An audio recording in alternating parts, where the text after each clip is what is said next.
Okay, good. Thank you very much for your answers. So I know at least something about you, and I think it's high time for you to find out something about me. Uh, so can you see my slide?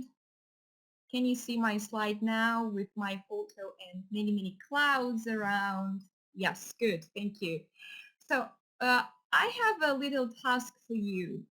So as you see, there are a few clouds around my photo, and I wrote a few things about me. So it's something that is connected somehow to me.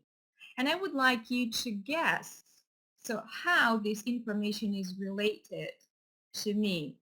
I want you to do it in this way. So you will be asking me different questions. Yes, no questions, okay? Yes, no questions.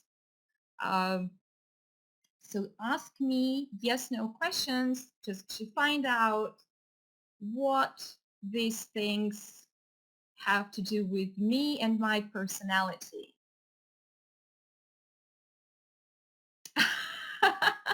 Thank you very much for the first question. Are you 16? Unfortunately, no, I am not 16. Yes, you're right. I have been teaching for 16 years. And as I see, there are teachers who are even more experienced than me. So that's why I expect you to share your ideas with us as well. Earthquake. Have you ever experienced? Yes, I have experienced earthquakes, and I am very, very frightened. I'm scared and I'm very afraid of earthquakes. Maybe this is one of my phobias. Is Paul your son? Yes, bingo, bingo, Anya. This is my son, Paul, and he is 13 years old. Have you ever been to Paris? No, I haven't been to Paris. No. I have been teaching for okay, it's 5 years. So do you hate, yes, exactly, Julie. I do hate washing floors, TV, and boring people and lazy people. So these are three things that I really hate. Have you ever been to London? No, I haven't been to London, unfortunately. So any other questions? So what do we have? We have something about my English school and something about Russia, Moldova, and Ukraine. Yes, I'm scared of earthquakes. Right. So any more guesses? Okay, so you did a good job. Thank you very much. So maybe I will give you these answers. Russia, Moldova, and Ukraine. These are three countries in which I lived and live.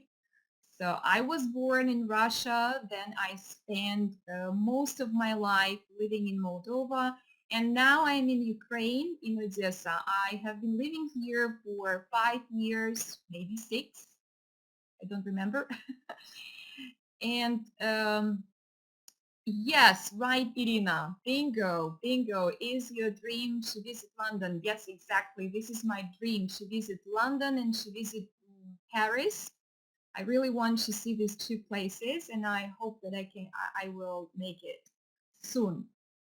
Uh, and maybe one more thing, it's about my English school. This is my English school, which I own here in Odessa. So I'm the founder of English Language Center.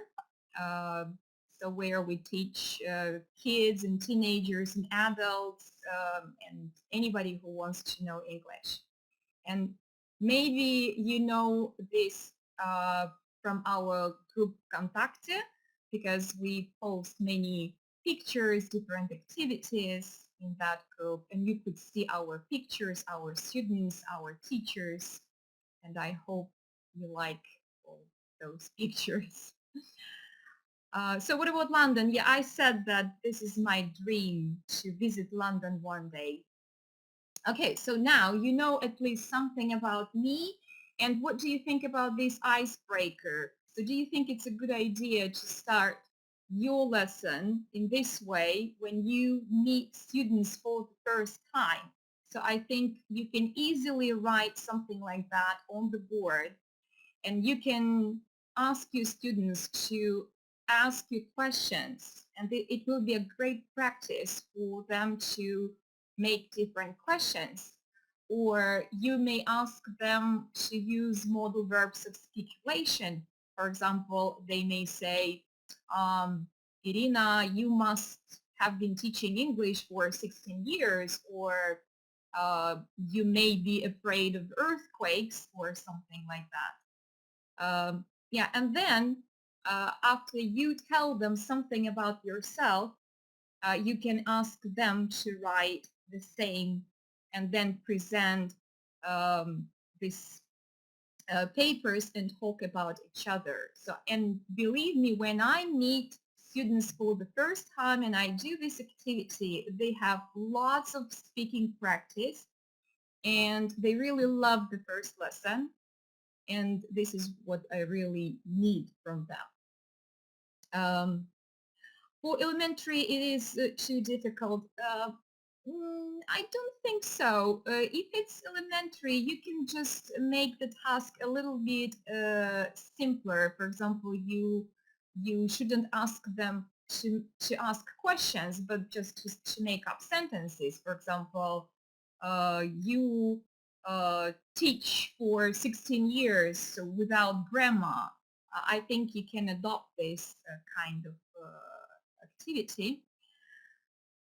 Yes, wonderful for teenagers if they know a little bit of English. Exactly, if they know a little bit of English. But you know, this activity is very nice because you start with yourself and you show your students that you are open and you can speak about yourself, because I think that all our students want to know something about teachers. It's always interesting to know something about teachers. And that's why they feel quite motivated to speak and to ask questions and then to speak about themselves and present themselves. Yeah, that's a good idea, Victoria. Maybe giving them verbs in advance, of course.